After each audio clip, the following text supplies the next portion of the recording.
All right, I believe we are live and going. So, welcome to ASN Pull Up a Chair, episode 2. I made it to 2, so that's a good thing, right? I didn't get canceled yet, and we already got some people in the chat room. That's nice. Cards and dice. So, yeah. So let me introduce today's guest because you heard enough of me last week. So I got these wonderful gentlemen on today that have a lot of experience, including the two dogs behind Mike there. That they're really good gamers. Yeah. Um, but let me introduce these three guys and then have them kind of introduce themselves. But we got Michael, who is what I would call a co-op genius. I mean, he don't like the word genius, but he is. Michael is a great co-op guy who runs some co-op leagues. He's in one with me in the XHL. So it'd be nice to hear some things that Mike has to say about the co-ops and how those work and some benefits of those. Also on, I've got Tom Abbott, and Tom is a massive inside pitch guy who also likes payoff pitch, and he's from Detroit, so he's a big Tiger replay guy. And so we'll hear a little bit from Tom, and then our featured guest, Mr. Grant Fines, who runs a fantastic 47. You know, Grant, I don't think I've ever told you this, but I actually like your football better than I like your hockey. I love them both, but I really got into that football because it was just so different, especially at the time before everybody started coming out with a lot of these express ones.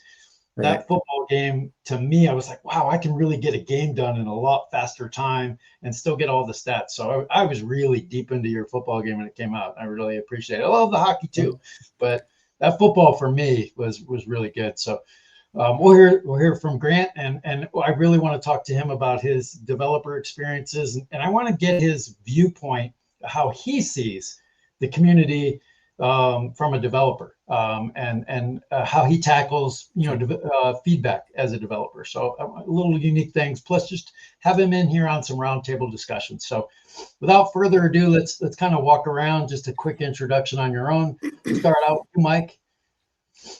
Hi, everyone. Mike Canestrari here. I'm located on the East Coast in Connecticut.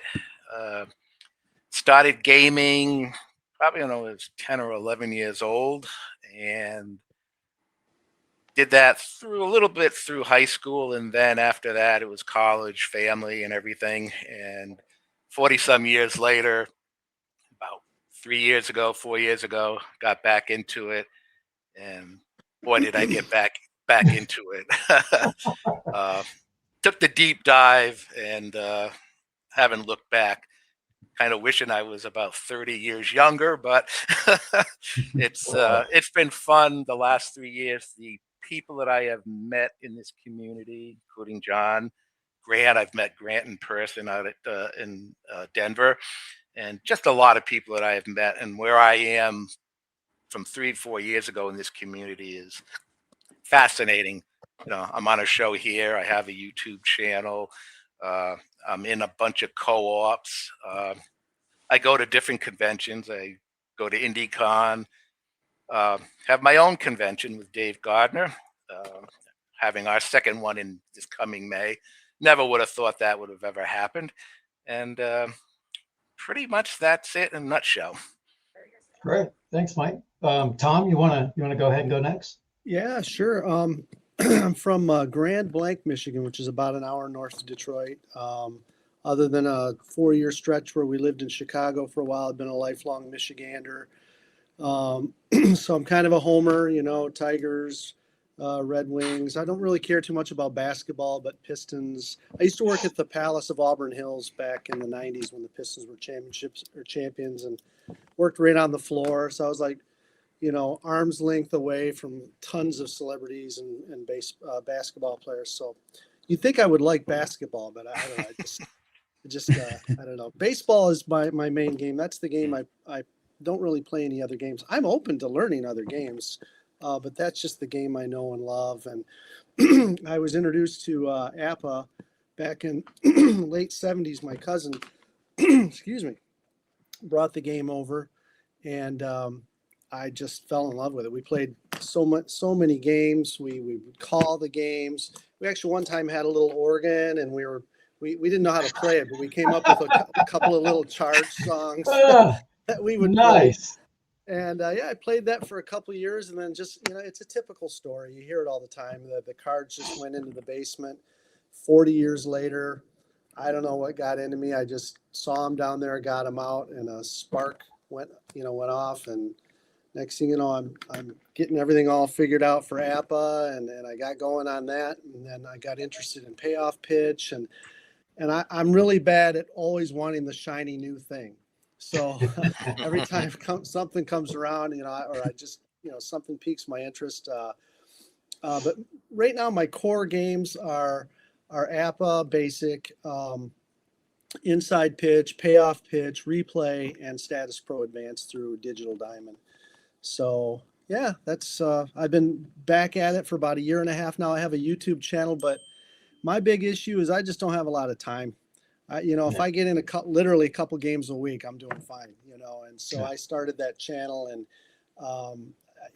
it just I haven't been able to give it much attention. So it kind of sits there on the shelf gathering dust. So, but yeah, that's my story. Yeah. Well, welcome, Tom. I appreciate you you. being here. Grant, little bit about yourself. Sure. I'm living in St. George, Utah now. I've been here for about 25 years. I moved here from Canada. Thus, that's where the 49 came from, the 49th parallel that separates Canada and the US. So, almost, no, not quite half my life on both sides, more in Canada still, but hopefully I'll get to half and half. That'd be nice.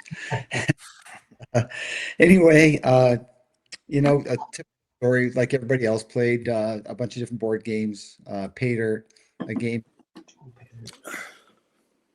which was a really great sim on Canadian football, and then got away from it, had kids, ended up working, of material science background, and I still am active in another project. I call it my other project or my science project, and that takes up more of my time than the gaming does. But I love the gaming because when I kind of got back into it, and so 2009, I think I first reached out to Keith about, I think it was Cold Snap Football, or he didn't have lacrosse. It was Cold Snap Football. That's when I just had done enough time on computers that I wanted to do tabletop. So had I planned on being a designer? No, not even. 6 months before I released the first iteration of 49 football, which was in 2017, I built a game for me to play. I was just looking for a good football game, and so that's kind of where I came from. So the designing, the publishing, the getting it out there, that I never had a plan. I've just been following my nose basically for that for the last number of years. That's great. Let me start off kind of a discussion that I think this kind of hits everybody, and if it doesn't, tell me it doesn't hit you. But I think we all played when we were kids, right? Yeah.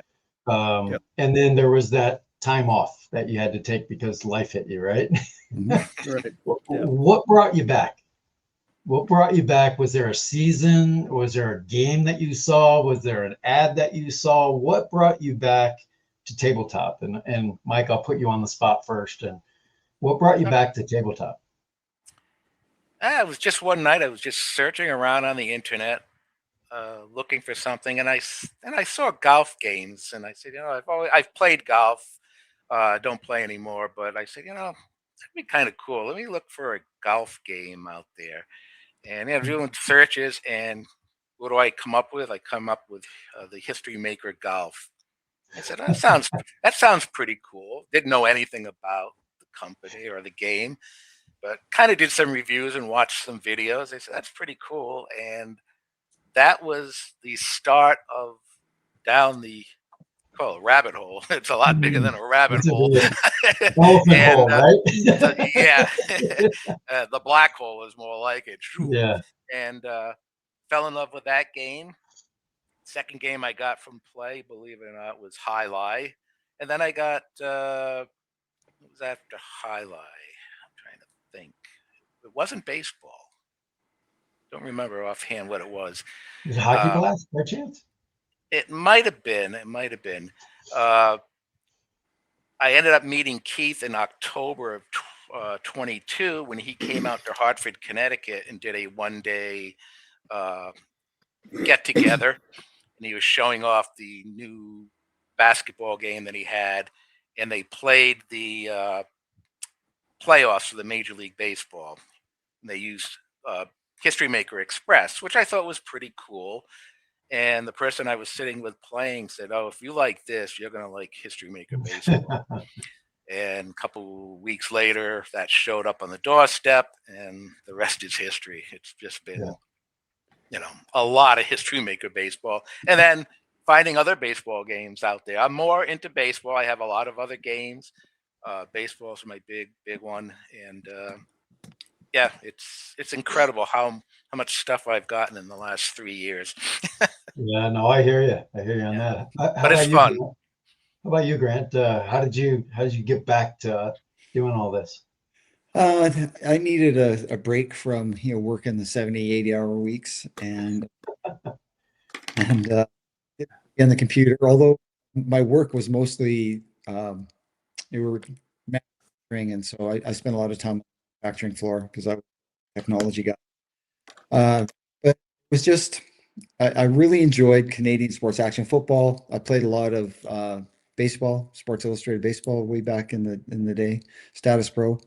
And so it was just kind of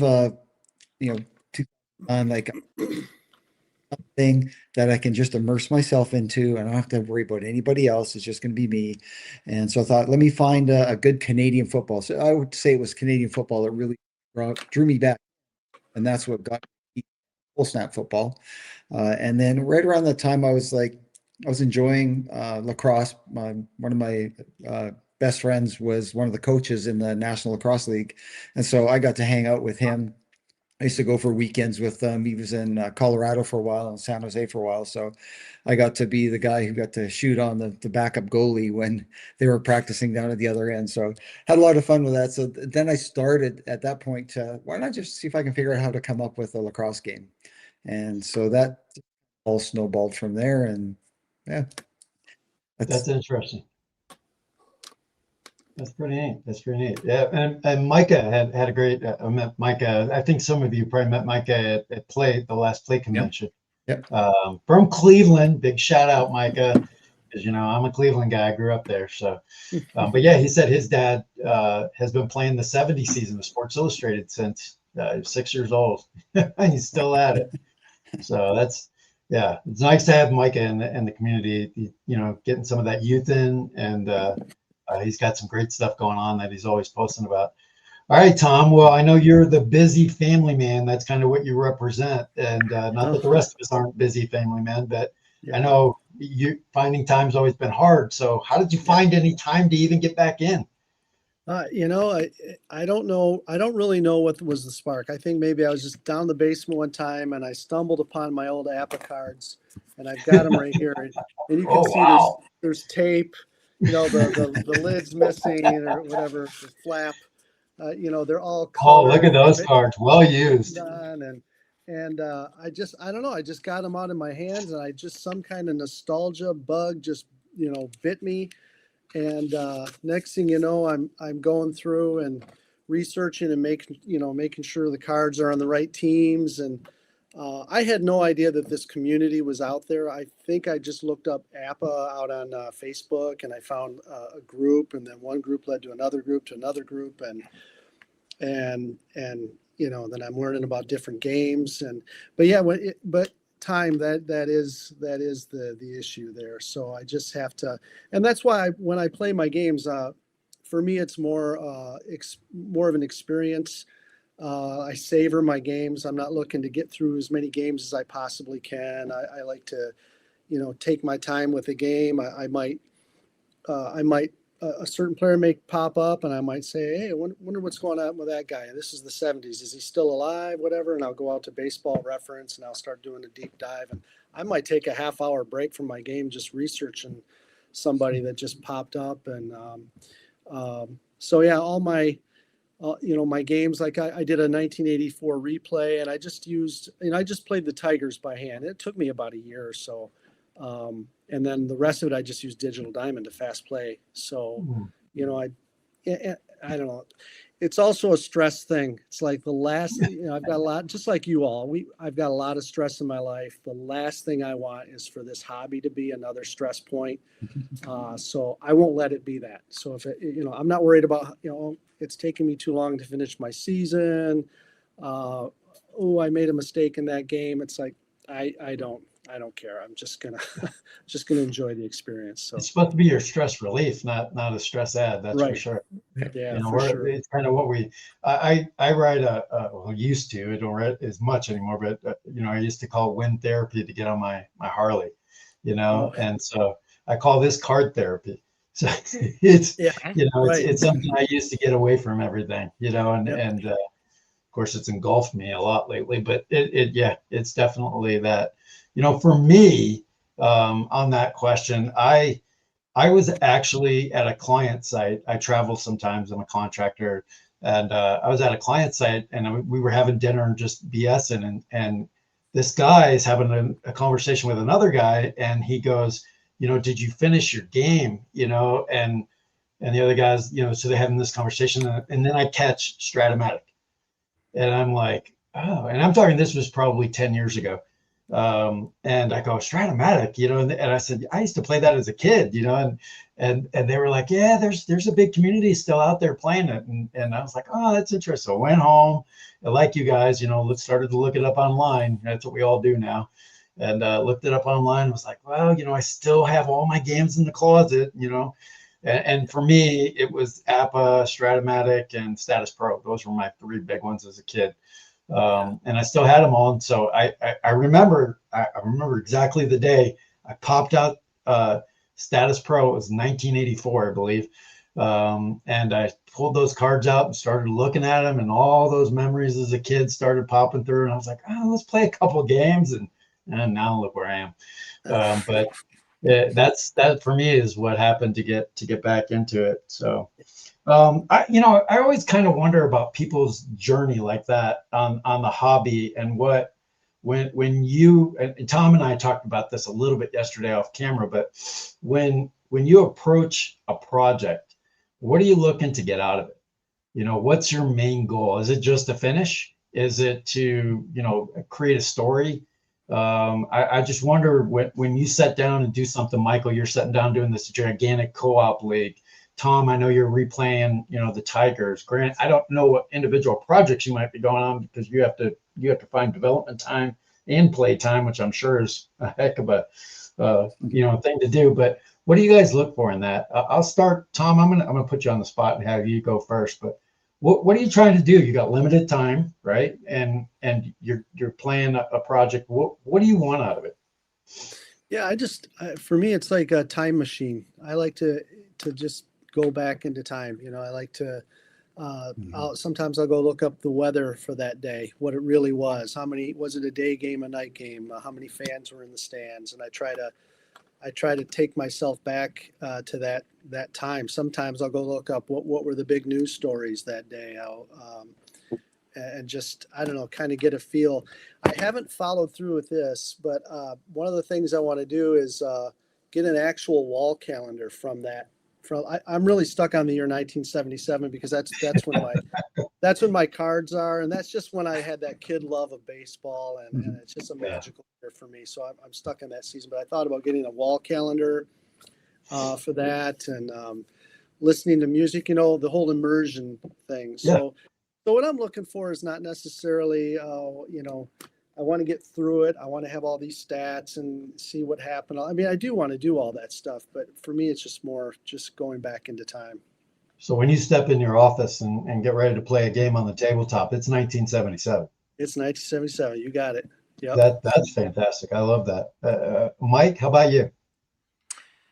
Yeah, so far since I got back into this, I've done 3 projects, all using History Maker Baseball. The first one was the '67 Red Sox, and I just wanted to recreate what I saw as a 10-year-old back in 1967.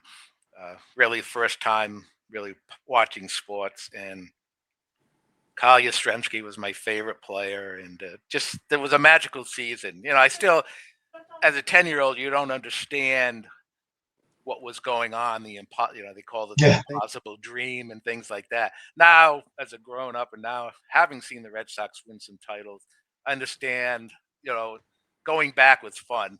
Um, so trying to recreate, and I was also trying to see just how the stats were going to come out using qualities. That was my Oh, biggest thing. Mhm. And it was really incredible how close those quality. I kept the stats, and Yastrzemski hit his home run total right on the money, 44. really? Little off on batting average, but not much. In RBIs, I think it was a little bit higher, but it was incredible. And looking at all the players, that was what was really impressive about it. Jim Lonborg did not perform like he did, but they still did very well. My second project was Keith had put out a 73 and a 98 anniversary set. So I put together a project where the 73, each franchise is playing their counterpart. So 73 Yankees against the 98 Yankees. And they would play a 2 out of 3 to see who would represent the franchise. Obviously, 98 Yankees did. And that was a fun. I underestimated how long it was going to take, Mm, but it was fun. And I believe the 98 Yankees. I think they ended up playing the Phillies. I don't remember now which one, 73 or the 98. I think it was 73 Phillies, and which was a surprise. Didn't expect them to go that far. And this last project, the Leap 2040 set, and I was out in Denver back in June of last year. I talked to a lot of people who had the set and didn't know what they were going to do with the set. And that mhm, seemed to be the consensus. I don't know what I'm going to do. And I said, I thought about it, and I said, I could do a small project, but are we really going to get a good idea of what these teams really are in the future? So I said, you know what? Let's go and play a whole season, 32 teams, 162 games. And the end of this year or beginning of next year, maybe, we'll have all the stats for 162 Mhm. game schedule, and people can maybe look at it and say, okay, now Mhm. I know which teams are interesting to play mhm, in that set. They're all interesting because they're all unknowns. That's the neat thing about it. They're all fictitious, although there are players. Jackson Churio's there. There's a bunch of Paul Skeens is in there. So Keith put in some superstars from today, 15 years into the future, and then all these other, you know, players, fictitious players. So just want to Yet, see where that ends up. yet another brilliant uh, mind of Keith popping in something that you just don't have out in the community. It's Yeah, looking forward, yeah, and that seeing Paul Skeens when he's 40 years old, yeah, out there like Nolan Ryan, right? yeah, I mean, you just don't see that stuff. I mean, you can mess around with that with like OOTP and stuff, forward those years out and see what it'd be like, and but to have an actual cards and dice set out there like that, it's yet. I mean, that's just a place a lot of people's minds don't go. I just think it's fantastic. How about you, Grant? Oh, wait a minute. Just before you do that, I got to stop something that's happening on the show in the chat. We cannot talk about Michigan. I'm a Buckeye. We're not going to have that. so, so you guys can kill I won't talk about what happened this year, although I don't like the end of Oh, what happened with my Buckeyes, but we can't that's talk about embarrassing. that. That's embarrassing. I won't talk Yep. about your head coach. So we'll move on to Grant now. Uh, Grant, So, yeah, same thing for you. How about you? What are so you looking for when you sit down? uh, it's a mix of the game development and the seasons. And when I first started, it was just picking the seasons from my favorite teams at the time. So it was BC Lions for CFL, or Chicago Bears, or the Seahawks, and then playing through those. Over the last 10 years, though, that's really expanded to try and do projects from different eras to make sure the game's working properly. From a fun perspective, though, what I found was I got back into the hobby and I wasn't playing any baseball. I lost interest when the Expos moved out of Montreal. So 2004, whatever it was, I just didn't watch. I didn't see inning of, and the first image I remember seeing was Kurt Schilling's bloody foot. And that slowly started to bring me back into baseball like this. But then 4 years ago, Mike, we got started with the Baseball America set. And I was thinking, you know what? I need to force myself to play some baseball because I'm just not going to play baseball. And it's, I played more of it than anything else when I was younger. And so I thought if I start a co-op league using the Baseball America set, that will force me 4 games a month. And so that's a lot of fun with that. And that league's still going on today. We're getting ready for Keith to pull his Billy Bean thing. We get to see what next year. But it's fun, and I like the quality part. Brilliant mind coming up with that. And but that is all stats driven.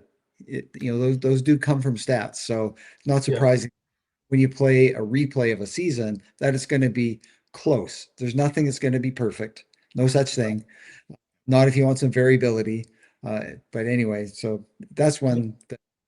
But then for my extra time right now too, I've really enjoyed jumping on some of the different co-op leagues that are out there. Jumping in, playing a game of, the 81-82 hockey or the 2023 football. There's a few other ones out there. I'd like to get back into playing some basketball because playing some ABA just sounds like a lot of fun. I just haven't had a chance to do that yet. So most of my my projects are all based around the game. And like last year, I was coming up with version 2 of hockey. And so I did a lot of hockey. Right now, I'm getting into doing an upgrade to football. So for the next, 4 or 6 months, it's going to be nothing but football. Okay. Nice. And by the way, Kurt Schilling is actually he plays APA baseball and he participates in the APA baseball Facebook group.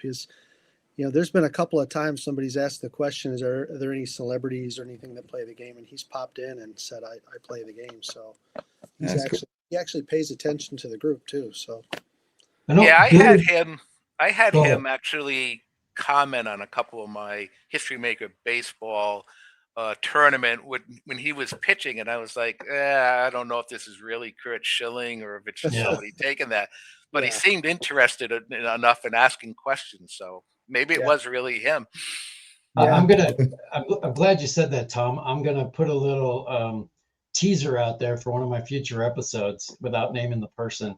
I've become, I don't want to say good friends, but I've become friends with somebody who's a former major league player, and a very good one too, that everybody will know, in my time in Florida.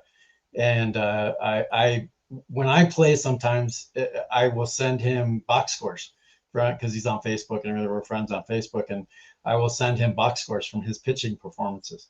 And he will comment back to me and like, oh, I didn't pitch that well that game, or and he just comments back and forth because we had some good conversations at spring training games together.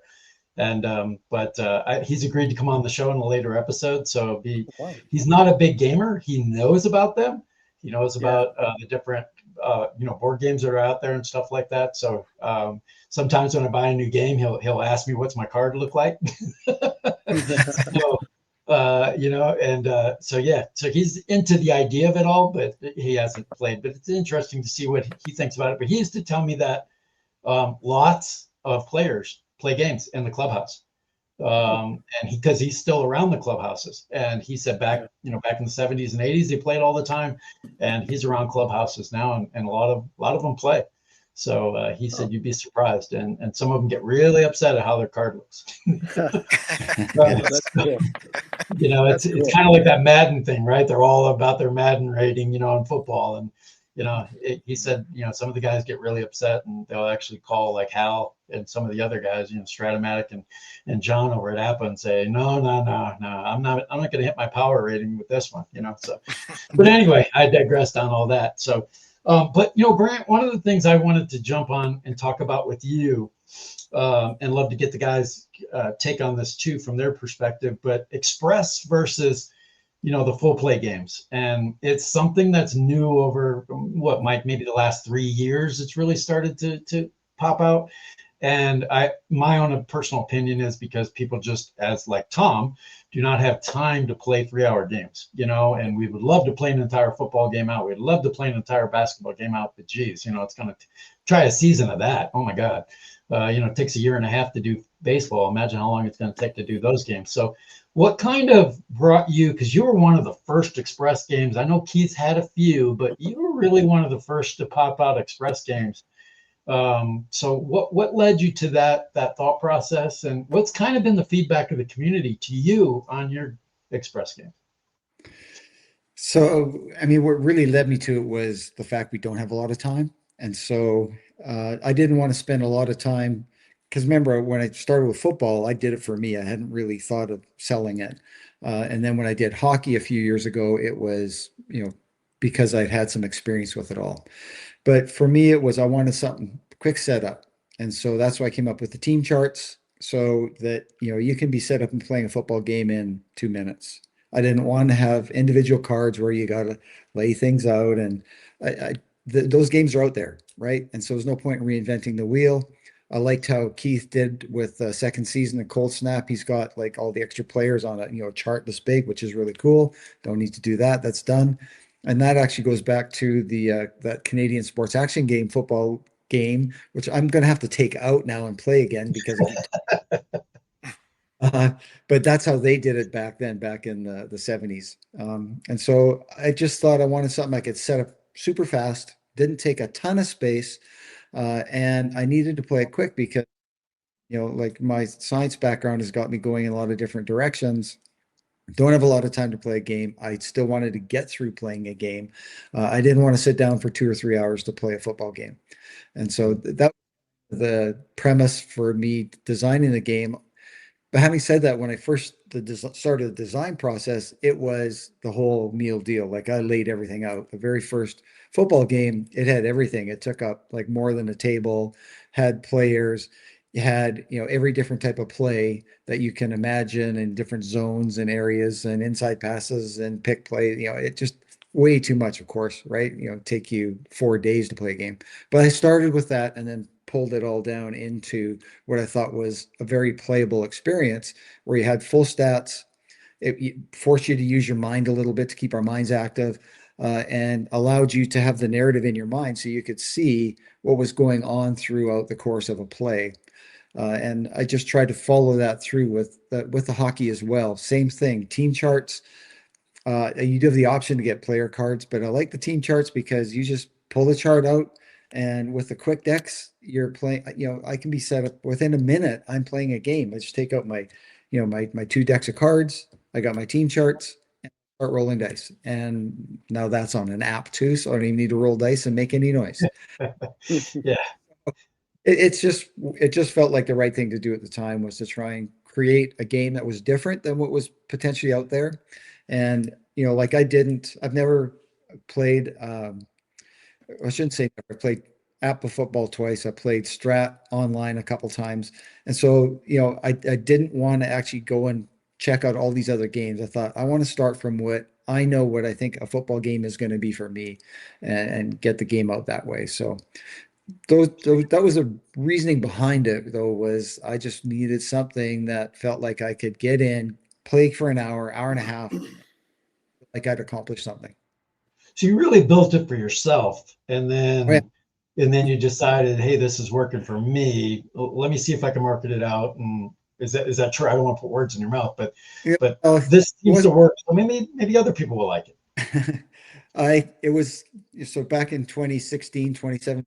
So I'd been working on the game for quite a few years, and I was enjoying how it was playing, and I thought it was quite good. And social media was kind of just getting started then.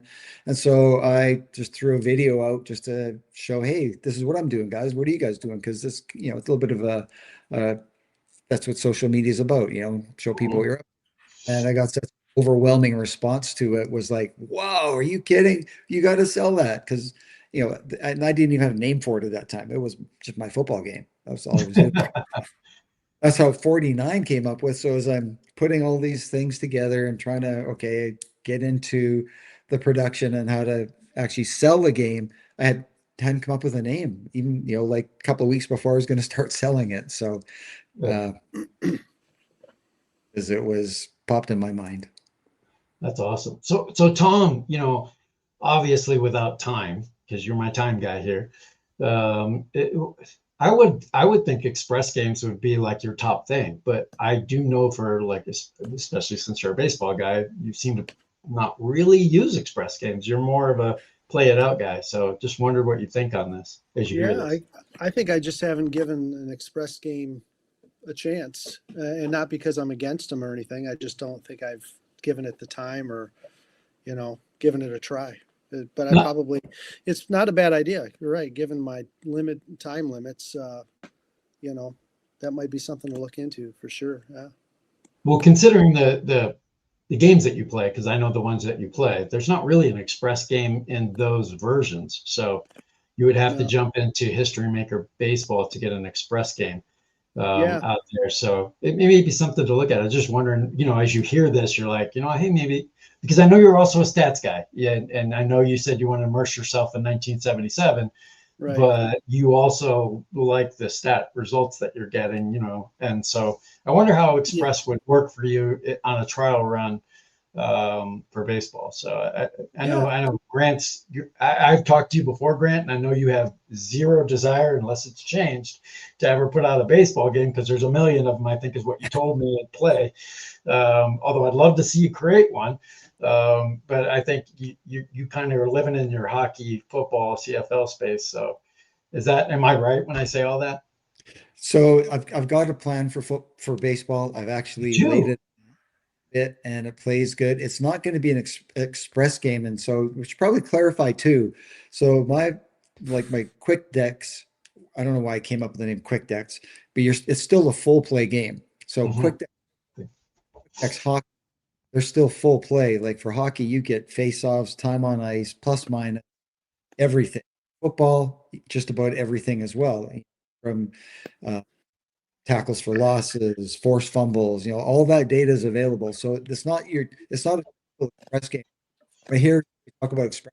I'm thinking about History Maker Express kind of condenses, like an inning dice roll or into a card flip. And so my 49 games aren't.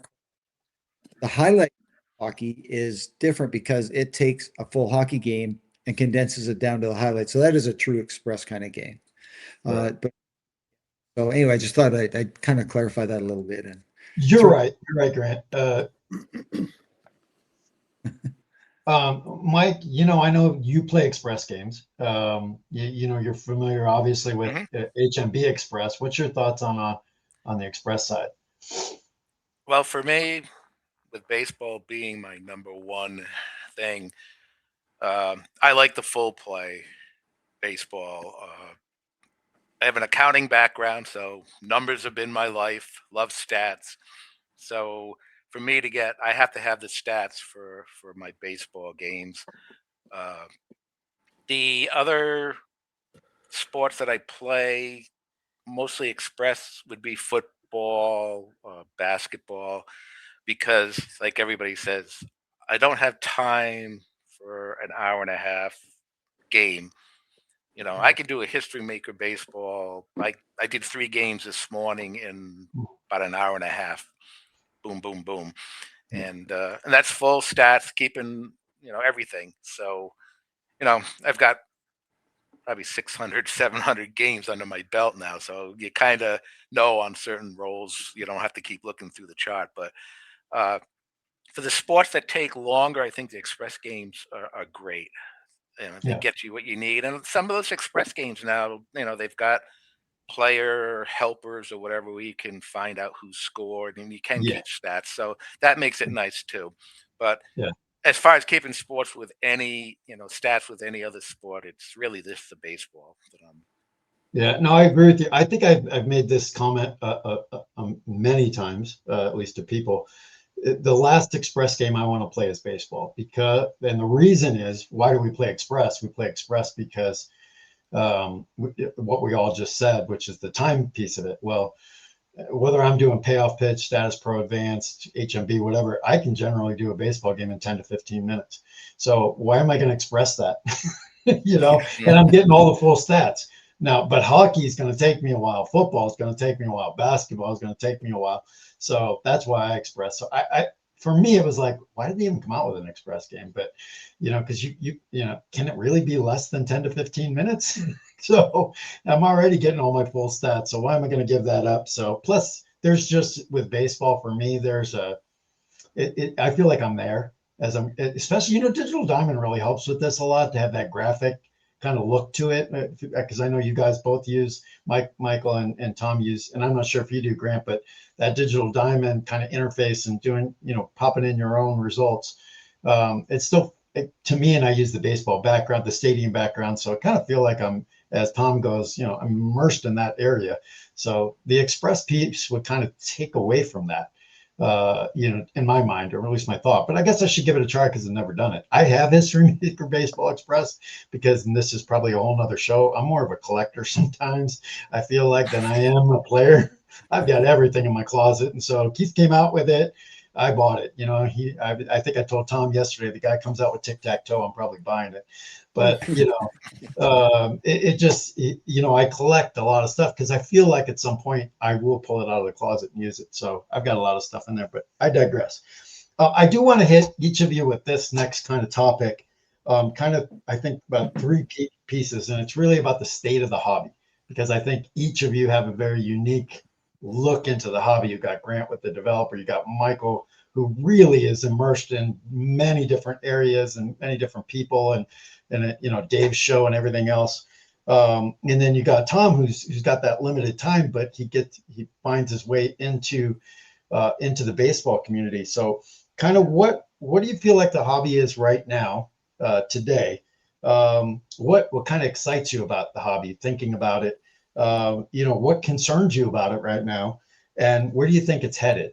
And I know and I can repeat those back after everybody goes, but I'm going to start with you, Mike. What do you think on that? Where do you think it's at now? What excites you? What concerns you? And where do you think it's going? So I think there's four there. Okay. What excites me is there's so many different games out there that it's incredible how many different baseball games there are, how they approach getting their results, and they all get the results pretty close to what you would expect in different ways, which I find truly amazing. It's crazy. Um, One of the things for the future, I think it's going to be pretty good. Again, it's getting the younger people involved. But I look at my case and probably all our cases. Yeah, we played them as kids, and you go to college, you get married, you have kids, you have grandkids, and you kind of get away from. You just don't have the time for it. And I don't know how many 30 something, 40 something olds are playing because they are involved in so many other things with their family. Um, that's, it's trying to get the younger people into it. Even getting people my own age or younger in my age bracket. Um, I, being a baseball nut, I'm in 4 local fantasy baseball leagues. Have been Wow. since 1990. Wow. 30 going on 36 years, and we're talking about 40 or 50 guys. Wow. And do you think I can get one of those guys to sit down and play a board game and Really? explain? Yeah, it's really weird because some of these guys are really smart baseball guys. Some of them were baseball scouts in the major leagues. One of the guys' father played in the major leagues and managed in the majors. And the son is playing fantasy baseball, but I could never get him to sit down and probably play a game. And I'll joke about him and say, "Hey, I played a game back from the '50s when your father was playing," and he'll laugh and go, "Oh, how do you do?" So it's weird. It's. I think we're all in that same boat. Is you try to get people to sit down and play, and it's hard to find anybody. They kind of look at you strange. That's why I think that's why the conventions are so great, because Yeah. you're able to go out and sit there and share and play games with people that have the same thing that you're doing. And I just I if anybody hasn't gone to one, you have to go to one, because you'll find you're not a freak. There are people out there that are doing this, and and they all say the same thing. Oh wow, I didn't realize this many guys play. And I know some people just want to play at home and not be bothered with anybody. That's fine. Mhm. But I think if you get out there and you realize just how many people are, and I get we say how many people playing, it is still a finite group of people that are playing throughout the country. I mean, I don't know what the numbers would be, but Mhm. you know, I think the future is pretty good, especially with all these new games coming out, and you can just get away from computers and things like that. You might be even better off. Yeah. Yeah, Back to the tabletop, right? You know, yeah, yeah. just give me my table. Yep. Tom, kind of thoughts on that? First, like, what excites you about what you see today? Um, Yeah, I think one of the coolest things about this hobby is the access that we have to the developers. I mean, mm, I post a question out on a Facebook group, and I've got Derek Beckner, the developer for Status Pro Advanced, answering me sometimes in minutes. Um, same thing for I can send Chris Davis an email on Inside Pitch. I'll get a response in 10, 15 minutes. It's just I just think that's really cool. I mean, if I were playing a game put out by Milton Bradley or something like that, I mean, contact this. never gonna get an answer. Yeah, forget it. There's just no way. But I just think it's so cool that they're just right there. They're part of the community, answering questions. I like that there is a community, and it's for the most part, it's some really nice guys and gals, and that willing to help answer questions. Um, and yeah, and I like Uncle Ron Juckett. He said this. Mm, He believes this is the golden era of sports sim games. We just have so much talent out there. Like Grant and these other developers that are just putting out really good quality games. And yeah, so that excites me too. So, and it just seems like anything you want to try, just it's out there. I think you were saying, John, that there's a trucking game out there that that play games, but I mean that's amazing. It's just whatever you want to do. So yeah, that was, and Keith, if you're listening to this, possibly, that was Keith's attempt to see if he could put out rock paper scissors and people buy it, and they did. yeah, You know, right. no, and I was telling Tom yesterday, because I was trying to explain to him a little bit about play games, because he's not familiar with them, and I was saying, yeah, that he's got a community so following him that he put out a trucking game and then went to a truck stop and had a big gaming convention about it. And people actually went to this. Yeah, I said that, that was when I knew Keith, is so respected. He could just put anything out and people are going to buy it. But I know he had much more passion about doing that. There was something in his childhood that was a big deal about all that. But I just think that kind of gives you an idea what play is like. I was trying to explain it to Tom. So, what, Tom, would you say, if anything, concerns you moving forward with this hobby? yeah. I guess I don't. Well, I've heard this mentioned a few times that just it seems like the hobby is a lot of guys about our age, and that is it going to die out? Is it going to fizzle out, or is it going to pass on as we get older and the next generation comes up? So, but yeah, Okay. other than that, no real big concerns. Yeah. Okay. Grant, how about you? What excites you about what you see as the hobby today? Yeah, I mean the era that we're in, it's pretty amazing. There's in it, and you can find one that will kind of fit your taste as well, because we all have different tastes when it comes to a particular game too. So there's that's got to be exciting for somebody who likes to play a lot of games, and for me as a developer, it's exciting because I can come up with different stuff. And so yeah, it is. I guess to, like, what are the concerns as we move forward? And to me, the biggest concerns are like the social media is great, right? Because it allows us, like you said, Tom, we have communities, and our communities are really tight and they're really good. And every once in a while, you get a bad apple who comes in or says something negative, and it's a bit divisive, and that can media platform down just because of one bad person. Um, Yeah. but I think the community, for the most part, does kind of pull together and get past that. Social media is not going away. It's going to continue to evolve. The biggest evolving is going to be, I think, with the AI and artificial intelligence, or whatever you want to make the A for. I like making it artificial because it's not real. Yeah.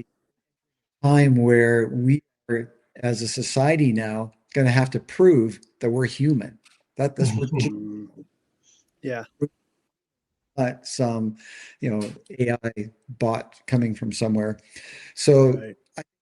good that comes with that, and there's also potential downside. And the good is we're going to still see more and more games. So if you step outside our sports board gaming industry for a second and look at the overall board game industry, everybody thought it had peaked a couple of years ago because there was so many great games, like and everything, and really well thought out and highly produced and all that stuff. And then you look at the opportunities for games now, and it's like tenfold what there was a few years ago. And if you start digging into them, you can see how AI has had a huge component in the making of those games. And I'm sure it already has with some of our sports board games. Some of uh, the express games, the simpler games right now, AI is pretty good at being able to do that. It's not going to be long before AI is going to be able to look at what I'm doing and say, yeah, I can just take your formulas and I can do this better than you. You got an idea for a baseball game that's not out there? Well, yeah, ours is going to be better. That's going to be AI. So, from a concern perspective, that goes beyond the borders of our sports board game, but it definitely impacts us in our sports board game arena too. That's an amazing take on that, Grant, especially from a developer standpoint, that, because I do mess around with AI a lot, and it's part of my actual real job in life. And yeah, Tom and I a little bit again yesterday touched on this, talking about it. And AI I think it's, first off, it's only as good as the prompter, and the prompts that you're putting Sure. in. And unfortunately, if you're not prompting it correctly, you can get a lot of bad information out. And then if you decide to then take that bad information and spread it around, now we got even bigger issues. So and I've done a whole show on AI, and Tom was like, I should do a whole nother one on AI. And there's just a lot of good, but there with anything, what is this Superman here? But with anything really good, there's going to be really bad. And anybody who's taken and simply just put a box score into AI and said, give me a review, you'll see comes back and it's like, wait a minute, that guy didn't even hit a home run. What are you talking about? And so you've got to police it, you've got to train it, you've got to really work with the model to get those going. But I can see it's making people who are not talented seem talented in some ways. And that may sound like that's jealousy, but it's also scary, because if they start to put out a product and that product isn't any good and it starts to show its holes, do we start to worry about what's being put out from everybody else? Because reputation matters, right? And so I think that's a really neat thought there, Grant, because that actually pops me to the next thing, that is like, when you, especially for Mike and Tom, when you're buying a new game, what's your, Mike, I think you own, like me, every baseball game that's out there, right? So, if Grant puts out, and I'm not trying to put Grant on the spot here, but if Grant puts out a baseball game, what makes Mike or Tom decide they want to buy Grant's game? And Mike, I'll put you on the spot first. For me, I'm saying it's going to be pretty damn good, knowing what he's done with his football and his hockey. Um, I have his football game. I've played it a little bit. I have the hockey. In fact, I just got a whole bunch of sets last week or so. I'm looking forward to that. If it's anything like those games, I'm going to say it's going to probably be a pretty good uh, baseball game. Um, I've been So lucky I'm enough. sorry to Yeah, go ahead. interrupt you, but do you put reputation? Sounds like you put reputation pretty high up there of what Yeah, they've done.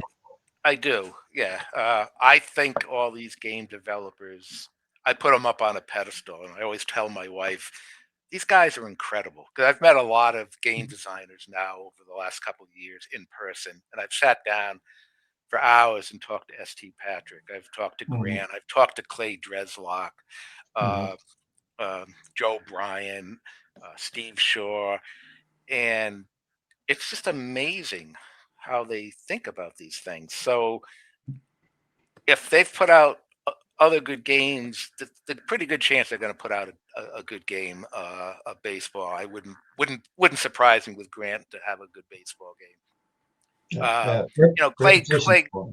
Clay Dreslock showed us last May two other games that he was baseball games, separate baseball games from Season Ticket and Sports Mogul, and they were incredible.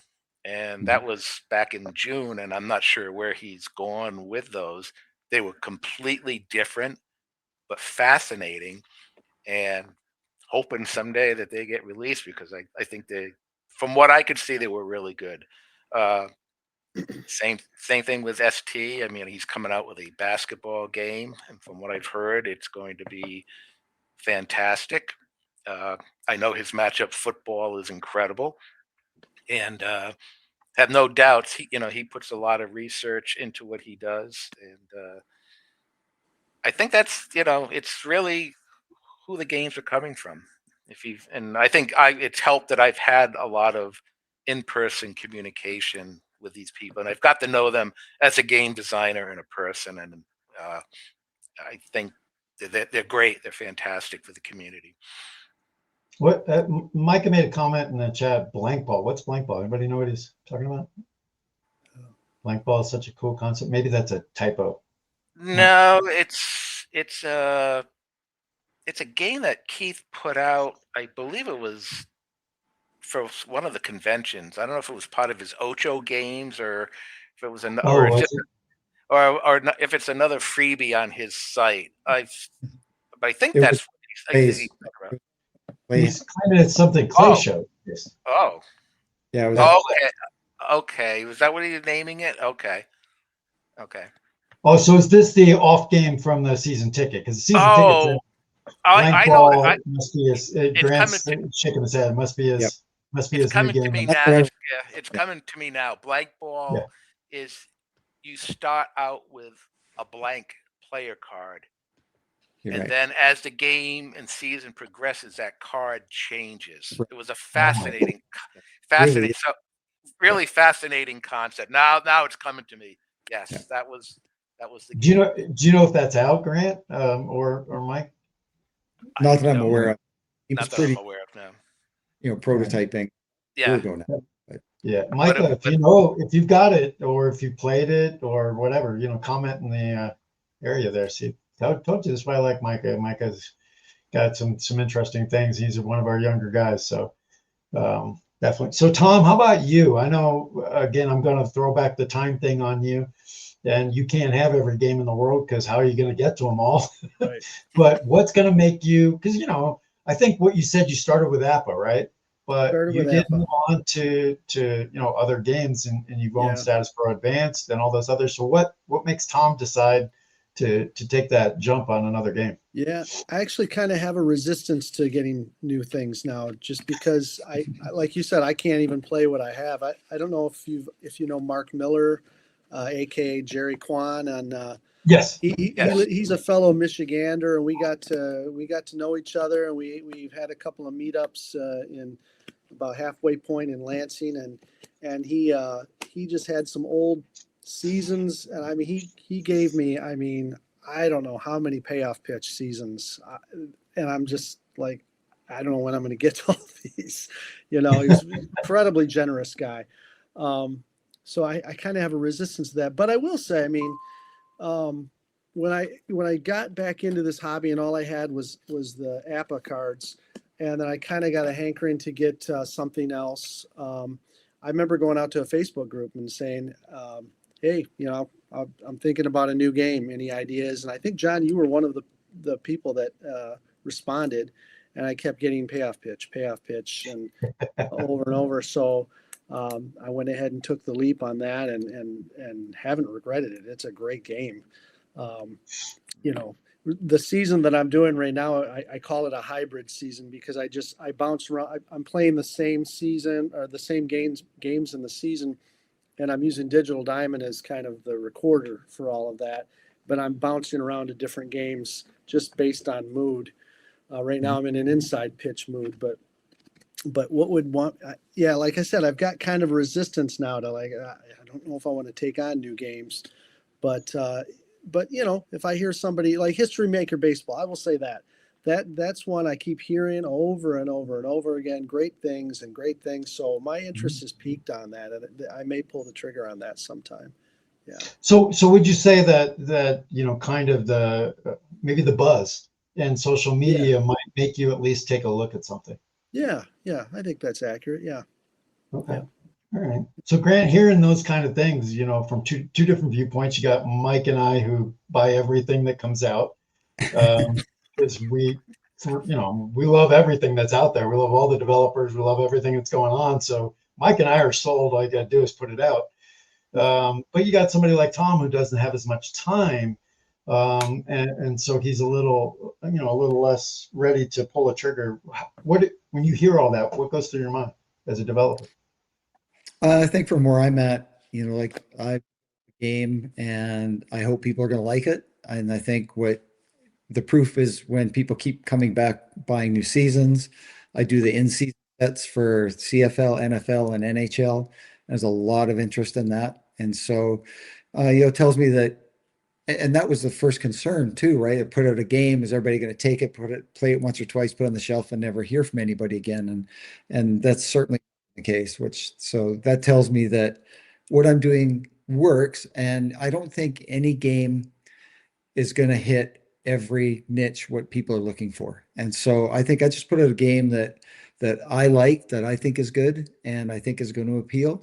And so, and with the baseball, I think that's there. And then, let it go, see what happens. I mean, that would be the hardest part. Well, football out there I knew I had a pretty good initial following because the number of people that were begging me to put it out.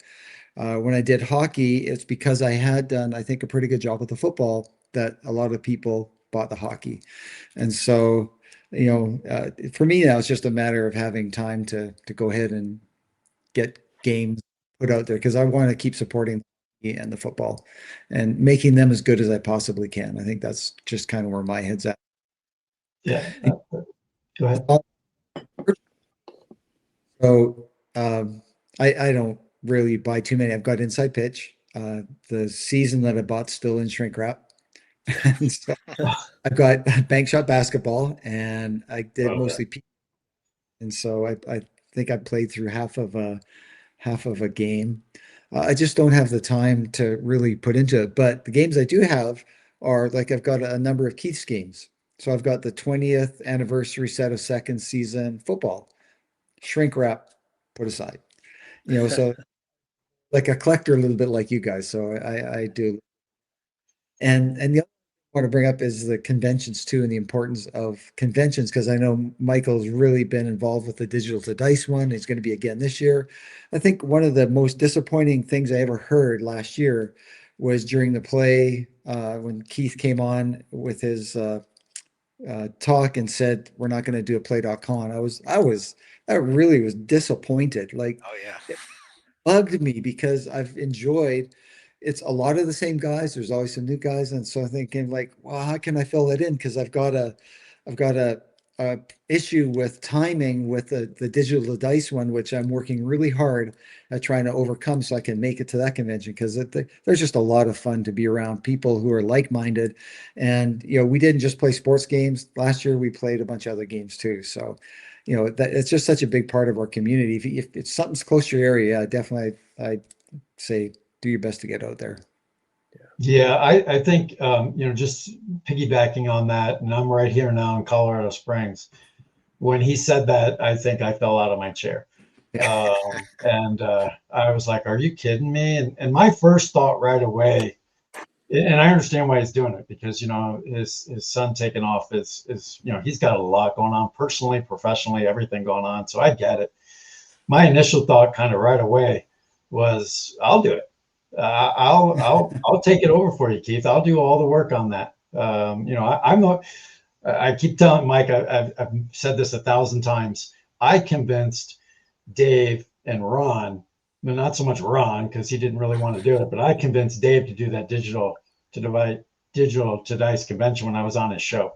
I said, you've got to do one. You got to do one, because at that point, before that first one that you guys did, Mike, the conventions were APA, Strat, Play, and you kind of just touched on it, Grant. Play allowed more in on this last one, but before that they weren't. It was you had to play that game, you had to play that vendor, and I kept telling Dave, you got to have a convention that just brings in everybody. And he was like, no, it'll never work. It'll never work. It'll never work. And here we are, Mike. I think you would agree, it worked just fine. It's as the reason Keith pulled that, as Mike can probably definitely attest to. It's a crap ton of work for these guys who run these things. It just the logistics and the hotel and the setup and getting everybody in and getting, you know, just putting agendas together and making sure everybody's happy, because that's the hardest thing, right? You're trying to make everyone happy, which is impossible, but you're trying.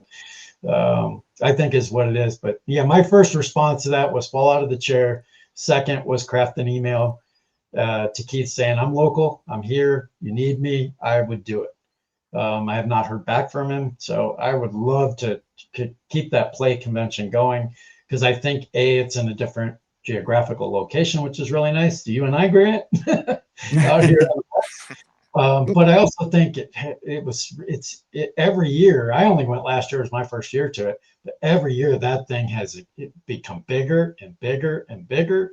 And you got guys like Micah who came, you know, brand new guy, you know, nothing, never been in anything before, and he came out there and you could see the deer in the headlights look with him.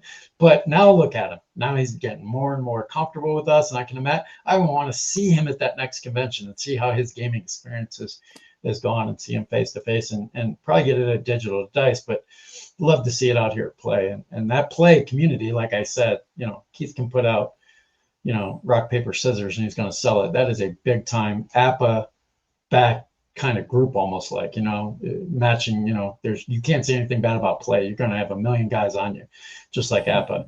And that's because it's such a tight knit community. And it just to not have them get a place to go each year. I don't know. And we went to dinners, and we went, and he has that Thursday where you're out having a picnic. I mean, it was really evolving. It was getting better every year with everything he did. So I would just hate to see that momentum go away. So again, Keith, if you're watching, I'm still offering. So, but one other thing that you said, Mike, about ST Patrick, and that you've had conversations with him and blah, blah, blah. One of the conversations I've had with him that I want to talk to you about, Grant, is the feedback you get from the community on your product. And you know, these are your babies, right? And you know, you built them not for us, but for you, as you said.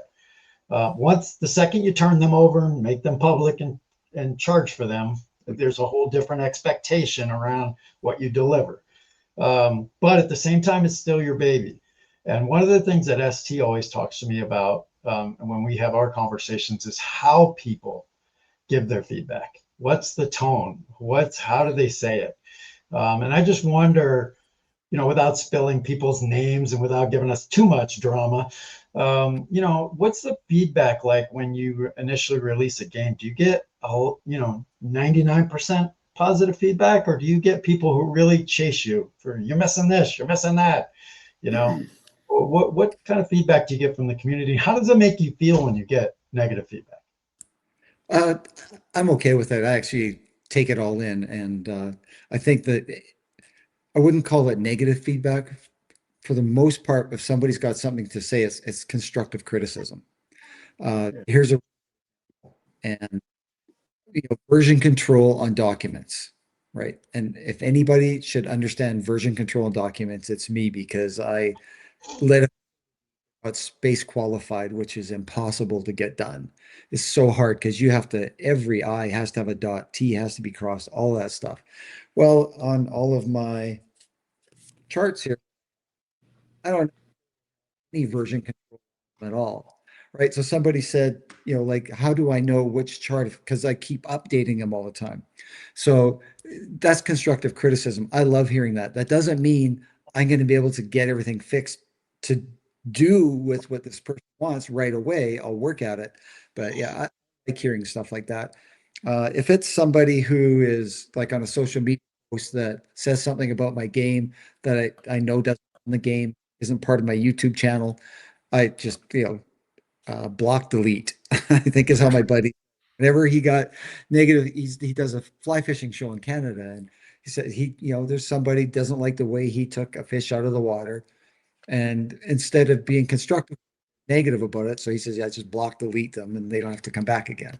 So I find if somebody is really negative, because maybe they're just having a bad day. Maybe they don't like my game for whatever reason. It doesn't matter. That's fine. There's a lot of other games out there. And that's what's so cool about the industry they're in right now. If you don't like my game, there'll be a game out there that you will like. Yeah, I agree. Mike, you talk to a lot of developers. What do you hear from them, on feedback? I think it's pretty much what Grant said. Again, I don't think it's negative criticism. It's just people looking to maybe throw their ideas out, and they seem to, all these game developers that I know are all welcome. They all welcome, comments and thoughts and things like that about their games. Um, and I see some of the posts where I'll see something that I think is just totally ridiculous, and I'm sure the game designer does too. And I'm like, why don't you design your own game then? you know, um, are there games that I, that don't appeal to me or don't work for me? Yeah, I do, but I don't go on and post it. It just doesn't make any sense for me to say, oh, yeah, this is no good or whatever. It's everybody's got their own way of doing things, and you know, I could never sit there and create a game. So I look up to these guys like gods. It's like these guys really know their stuff. My designing a game would be grab a piece of paper and two dice and figure something out. But I don't have the time, and I just these guys just do a great job. So I think they know how to push back on or just ignore the comments that really don't apply to the game. And I think Okay. and they do it in a right way too. Tom, one of the things you said when you were when you were talking was having access to the developers was really something that you really enjoyed now and excited you. Mm. So do you in that with that have you provided any feedback on the game itself rather than just questions about how the game works? Have you talked with maybe Derek and said why I don't understand why this is here. I think you and I talked about why did you put that RN or picture LH on there? It's like what does that LH even do? Well, most of them have been questions, but I think one time with Joe Bryan, there was something in his directions that I didn't feel was clear, and I expressed that to him. I hope I did respectfully. Now, did he make the change or anything based on that? I don't know, but I've tried to provide some constructive criticism. I think that's another thing, and not just payoff pitch. Payoff pitch, the directions are pretty good, but some of these games, if you didn't have the online community to bounce questions off of the directions, can kind of leave you wondering what's going on. So, but yeah, I don't, again, whether or not they've taken some of my thoughts on that, I don't know. Yeah, but I've tried to provide some feedback. That's Yeah. a great kind of topic that you just kind of created there, Tom, that I don't even think you know you did, but you did, which is when you buy a new game, and this is really for all three of you because Grant buys too. Um, what do you do? Do you take the instructions and read them and then try to play it? Do you jump on YouTube and try to find somebody who has played it? Or do you jump on maybe the site, like Grant's site, and Grant does some fantastic, because this is how I learned your game, Grant. I didn't read your rules. I watched you play it.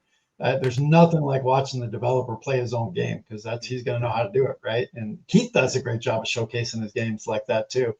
So I'm wondering what each of you do. Is it a hybrid of all that, or what do you do? And this time I'll start with Grant. So a bit of a hybrid, I guess, but it's mainly I want to watch a video. If I bought a game, I've seen a video like payoff pitch baseball. So I brought it in. I think it Commish or Yeah. YouTube. So that, I mean, he did such a fantastic job. Yes. I was up and running with the game because I'd watched that, and the rule book was there. I don't even know if I even printed it off or cracked it open because I already knew it. It depends on the game as though too. So like a non-sports board game, some of those games get pretty complex. Some like the Hex Encounter war games and whatnot. Those are I don't know what the right word would be, but you know what you're getting into. You have to be going through the rule book, and you have to remember rules, and you have to make your own notes. I haven't come up across a sport board game that you've had to do that yet. Yeah. Okay. Mike, how about you? Same thing, hybrid. Most of the games that I've bought probably because I watched videos first and watched First. and got that. I'm one of those people. I don't want a 20-page rule book because I'm not going to read through all 20 pages. I'm just going to skim through it.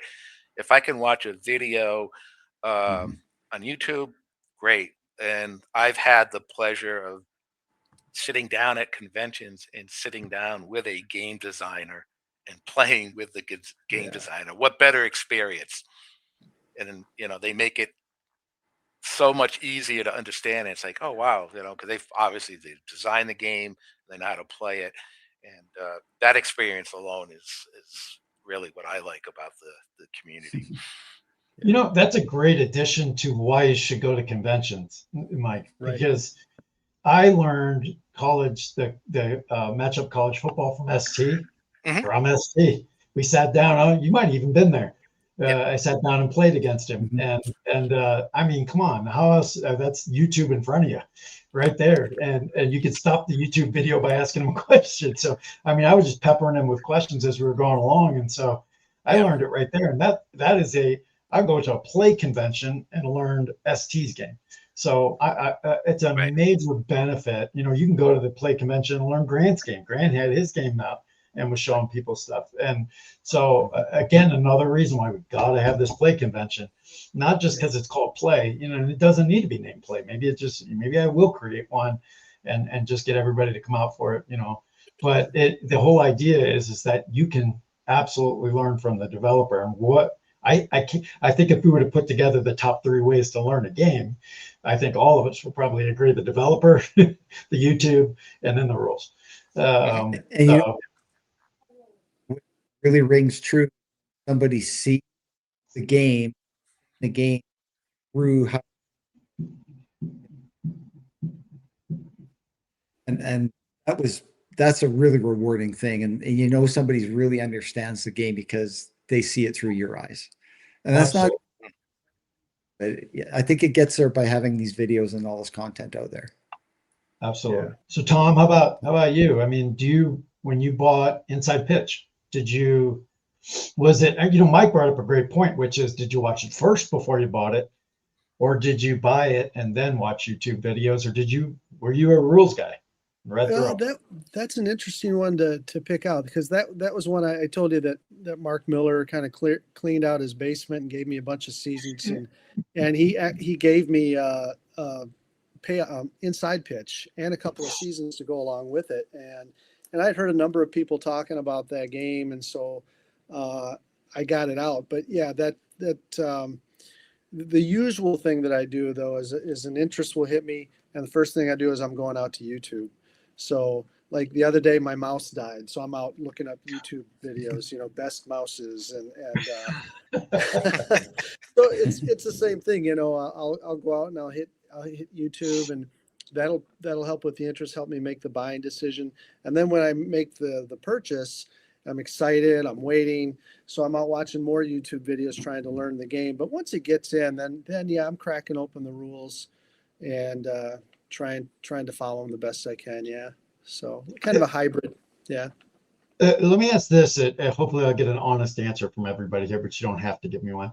When you are, because we're all in the Facebook groups, right? And you got a developer here, and when somebody posts a question, and I'm not trying to stop people from posting questions, because I think that's what's great about the community.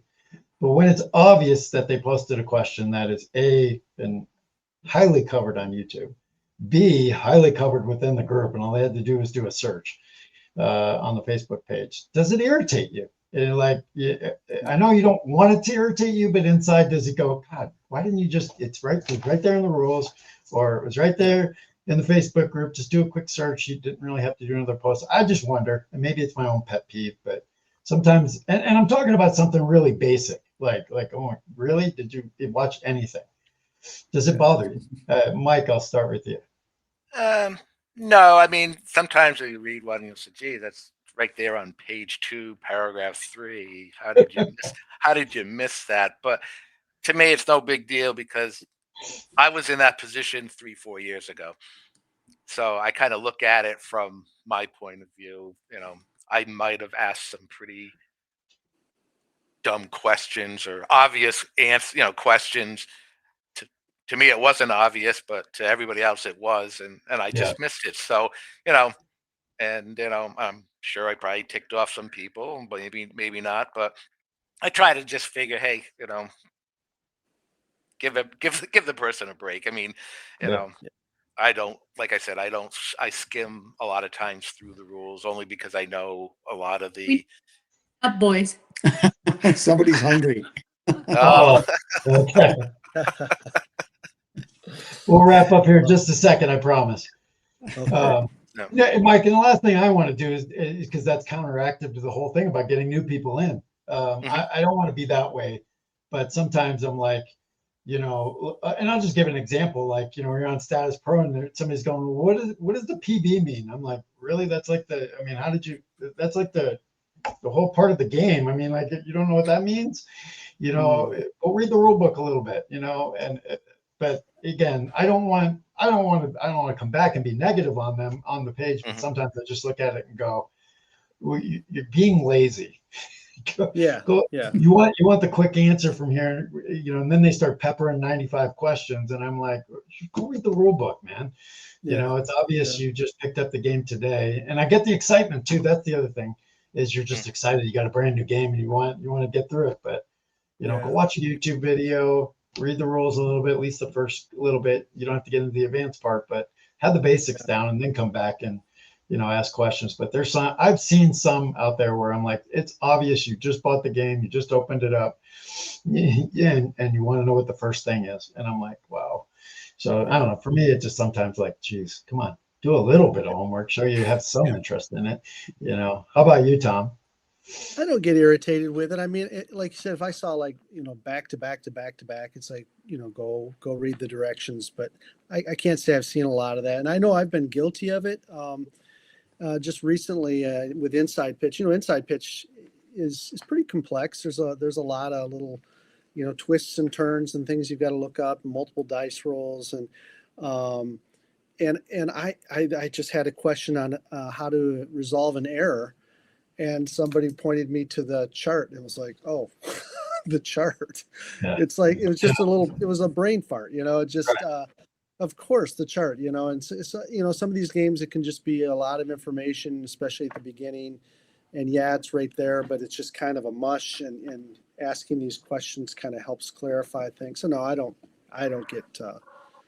get upset with that kind of stuff. No.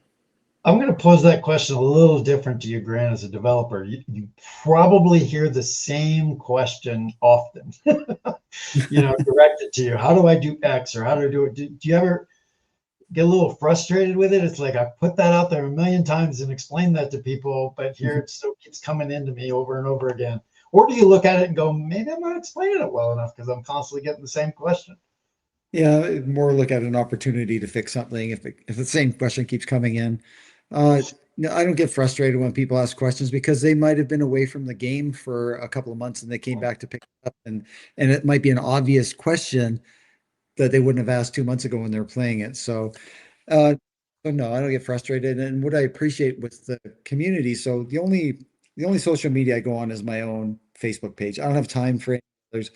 Every once in a while, I get to comment on something else because it's first thing that pops up on YouTube when I open YouTube or Facebook.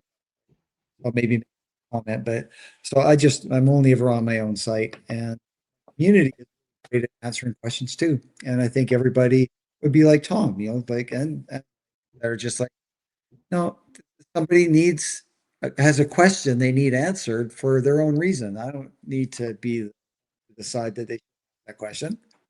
So the community, so I appreciate that. Um,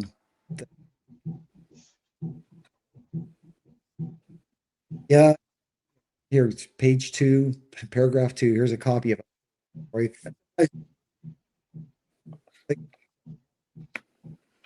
I just go get the chart. I should have known that, but you didn't know that. Yeah. And so and that's why I think our social media is good because you can an answer like that rather than have to put the game away for a day until you get feedback from an email or something. You get pretty quick feedback. So Okay. All right. Last question. I'll let everybody get out of here for their Saturday. But so it's going to be a this or that, and then why. And so when you play, are you more interested in the story you're developing or the stats? And I'll start with Mike since you're right there on my right. No.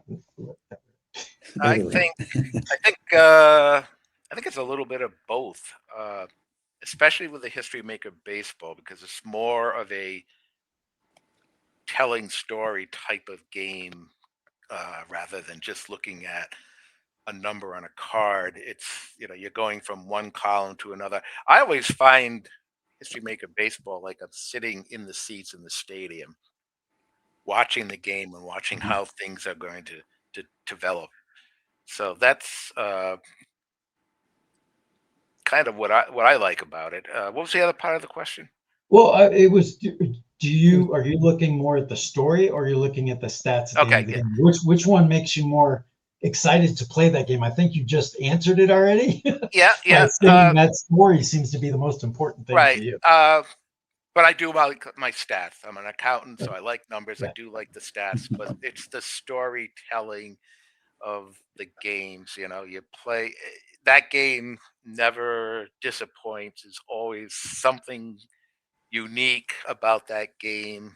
It's got umpires in there, and there's that call where the umpire blows the call because from his view, it looked like it went fair and it didn't go fair, and kind of unique. Really don't know any of the other games that are like that. And there's so many little nuances in that game that does that. And that's what I like about it is you play that game and it's always something a little bit different. I've never had a game, you have boring games, but there's always something new that pops up in that game.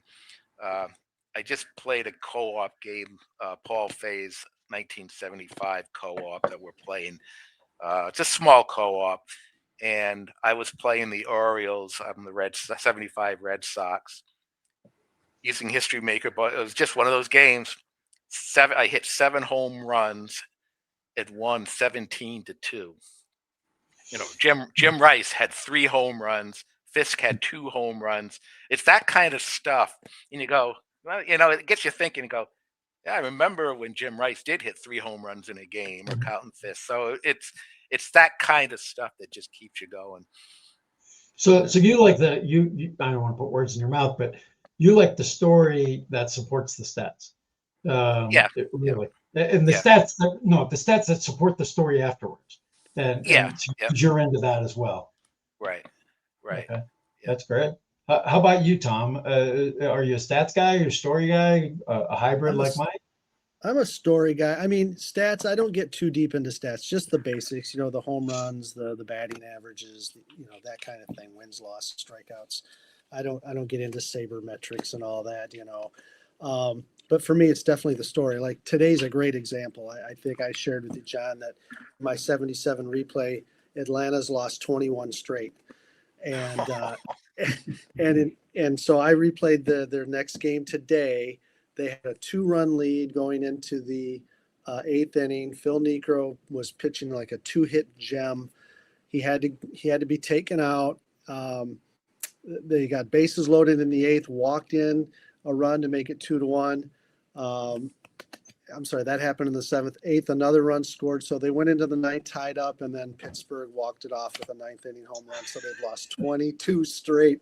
So, I mean, Wow. I just was like, I was just literally like, you can't, that can't be, this many games. And they were so close and so heartbreaking. And it's just in my little make-believe world. So it's all story driven for me. And like I said, it's going back into time. So yeah, story. You for each create your own 1977 story, that's for sure. Right? Yeah. Second, I think it's Ron Juckett who said the second the dice hit the table, it's a new story. The new story. Yeah. Yep. And what's funny is in real life, Atlanta had a 17-game losing streak. Ted Turner came in to manage one game, and then I remember that. Yeah, and this was that day, May 11th. So this was the game he would have managed. And, so close. So, right there. Yeah, right there. Yeah, couldn't do it. Rug pull. Yeah. How about you, Grant? I know that again.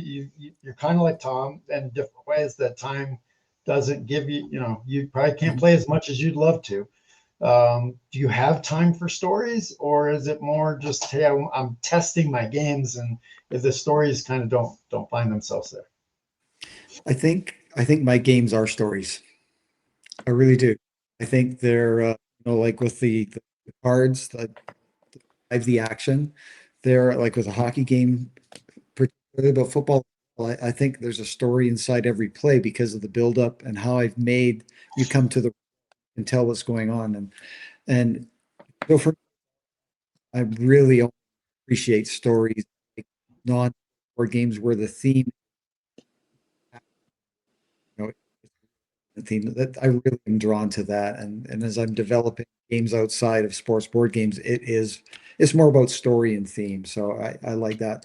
But that the stats are correct. If I know the stats are close or correct in a game, then I want the story from the game. Stats turn out to be, I don't care about those. Of course, yeah, I got to plug all the numbers in to make sure it's working right from the development. But I definitely am story first. Story first. I lied, and I'm going to ask one more question because it hit me this morning. Like Mike, Mike and Tom both said you guys played like 3 games this morning, as I did. Does it bother you when you're doing a replay and it's not fictional, it's real life? And I'm going to give you an example. This morning, I'm playing my Status Pro Advance 1981. I'm about, 8 games in for each team. And Rod Carew hit his second home run, and he had 2 that entire year. Do you worry? You're like, oh my God, what's going on here? This dude's already got 2 home runs. Is he going to hit 30 this year? Do you look at that and have any pause for any concern? Do you worry about the game engine? Or do you just go, well, he may not hit any for the next 300 at bats. So Yeah. I'm good. He just happened to hit them all in April. But I'll start with you, Tom. Does that worry you? A little bit. Like right now, my 77 replay, Larry Heisel for Minnesota is batting 467 at the May 11th mark. And I mean, he's leading in home runs. He's just absolutely on fire. But that 467 batting average has kind of got me like, I'm hoping it comes down. I don't want it to be ridiculous, and I'm sure it will. The season's young, but it catches my eye. Yeah. Catches your eye. Mhm. Mike? Yeah, I think it's the same thing. I don't really look at the stats on a, especially early into a project, the numbers of what batters are doing early. I mean, people do that in Major League Baseball. Last year, the Yankees hit what 30 home runs against the Brewers the first week of the season, and everybody was talking about torpedo bats and this and that. And then you get to the end of the year, and look what happened. The Brewers had the best record. After they went 0-4, everybody thought, oh, the Brewers aren't going to win another game this year. They're going to be the worst team in baseball. And look what they did. So to look at it early on, like your example, Rod Carew with 2 home runs, just could be, just happens. Now, at the end of the season, he's got 20 home runs. Then I'm going to say, well, it's got to be something wrong with the game engine, or just rolled incredibly lucky for a season, which I don't think is really going to happen. So early on and from game to game, I don't really pay attention to what the pace of the game engine's doing at that point. It's too early, and I don't let that affect me at all. Um, if I look at the end of the season and all my guys that have hit 5 home runs or less for the season, and there's 20 of them in major leagues, and they've all got 15 to 20, then I'm saying, well, there's something wrong with the game engine. That just can't be. All these batters can't exceed their expectations. So, No, that's a good point. Good yep. point. So, Grant, I'm gonna kind of phase that question a little different for you as a developer. And you're testing. When you're testing, and my example, Rod Carew hits 2 home runs, or we're talking football, and some guys already fumbled 4 times. He only fumbled twice that whole year, and you're like, wow, he fumbled 4 times in the first game. Do you tweak your engine right away, or do you try to play it out more and get more results in so that you don't question your own game right away, your own engine? I question my game all the time. I've been, football games going on 10 years now. I still question it once. And it to no avail either, never. So I think I answered this question not long ago too, on maybe one of my, that was that, and most game designers, you're going to pick a number of where where your averages should balance out at a certain number in the future. And it's not after 3 games or 10 games. And it's typically depends on the sport. But for me, it's been a 60. I use like a base 60 for football, and I use that same base 60 for. I've come to me and say the game doesn't work. You're getting way too many goals in your game, and okay, how many? 3 games, 12 goals in one. There was 11 in another. There was 8 in another. Okay, yeah, that's where you're playing 81, 82. Okay, so they're 8 goals a game is average. Just, like goal game. It's just, I'll never hear from that person. A couple months later, they're season. So obviously, it does average out. Playing itself, I played through the 74 Vancouver, and there's a guy named Jerry, maybe I remember what year it was. Anyway, he had scored 17 goals in the first 18 games. He wasn't an 8-goal scorer. He scored 21 goals and ended up scoring 23 in my replay. He just happened to score 17 in the first 18 or 19 games. And so instead of being, oh, the game engine's broken, I was just more like, I'm going to just enjoy it because I know the game engine works. It'd be interesting to see if the dice roll goes that he maybe gets to be a 30-goal scorer, heaven forbid a 40-goal scorer, but it doesn't. It just makes me maybe look back and rework the math and like, no, the math works. It's base 60. It's going to work itself out. So Yeah, Grant. you're gonna have one-offs for sure. And things are Yeah. gonna happen. And the reason I bring that up, guys, is because maybe one of the negatives of Digital Diamond, if there is one, is you're right there, right in your face. It's got a line that shows what they did that year, and then you've got the sim stats right below it. And so that's why it caught my eye that Brewer had 2 home runs. Had that not been there, I wouldn't even had a second thought about it. Or maybe if it was on the card itself, I might, because sometimes you get some games that they give the stats of the year on the card. I might see it there. But that's why it caught my eye, and it was like, wow, it's 2. you know, it's a two. But you think about real life baseball. I don't remember who this guy was, but I remember one year some guy hit 3 home runs for the White Sox on opening day in real life. Tuffy Rhodes. What's that? Tuffy Rhodes. No, he was a Cub. Oh, Cubs. Oh, okay, that's right. Yeah, he was the Cub who did, but there was a White Sox guy who did it. I can't think of who it was, but he Okay. hit 3 home runs on opening day. He didn't hit one the rest of the year, and he had like 158 more bats before they sent him to the minors. So you just never know where that stuff's gonna go. And I also, as the last kind of thing to throw out there, if you think about people coming back and saying, like to you, Grant, I played your game and I got too many goals, blah blah blah. Imagine if, Mike, you talked about you just played a game, I believe, in a co-op league where you had 10 goals in your game, right? It was something crazy. I think you said you had 10 goals in a game or something, or I read No, something. no, Did you- that was somebody today had a 10-goal game in the XHL. XHL, that's what I read. I knew I read it Yeah, somewhere. yeah. Imagine if that was his first game ever with the XHL set. You maybe thinking, man, there's too many goals in this game. You got to play it out like Grant said and get to more of a, okay, yeah, I had 10 goals in that first game. So what? You know, I have 10 goals every game for 8 games, 10 games, 15 games. Oh, maybe we've got a problem. But you can't overreact. And I just wondered how people look at that, you know, and do you see that? And I don't overreact to it. I'm thinking Rod Kerr may never touch another one. I'm looking at his card and status pro advanced. Tom will know this. I think he needs like a 42 to hit a home run. And so it's like, how many times is that going to hit? I just happened to hit it twice in his first 10 games. So, you know, I may never hit it the rest of the year. Who knows? It'd be interesting to see where that goes. But I also have a big thing that I always say, it's replays, not replicas. I don't want him to hit 2 home runs. I do have a question. I have a question for Grant. Sure. And you're seeing it a lot because it just happened within the last week, and with the football game and the New York Jets not having an interception in 17 games, which I just find mind blowing. Yeah. I can get my local Pee Wee football team for probably get a couple interceptions during the year. How are you going to handle it? And how do an outlier like that? How do you handle that?